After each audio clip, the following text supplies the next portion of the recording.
6 million na balot hindi balot pa, baluta na na-imprinta ng Comelec ay susunugin dadalhin doon sa Laguna para sirain dahil ito'y hindi nakalista ang mga pangalan ng mga na-disqualify na mga kandidato sa pagka-concrete sa Congress at saka sa Senado.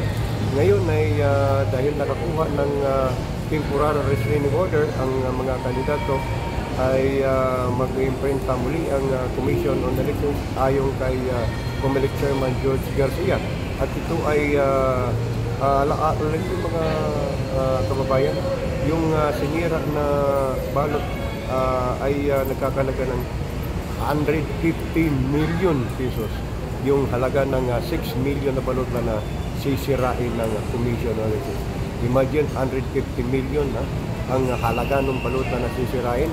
Sus Maria Jose, kung gagamitin yun siguro sa ating mga kababayan na mga mahirap ay napakalaking benepisyo, napakalaking bagay, napakalaking tulong na sana ng gobyerno yun para sa ating mga kababayan na mga mahirap. Mula rito sa Araneta Center, ito ang inyong tagapagbalita, si Ed Mahilom para sa GeoTV Philippines.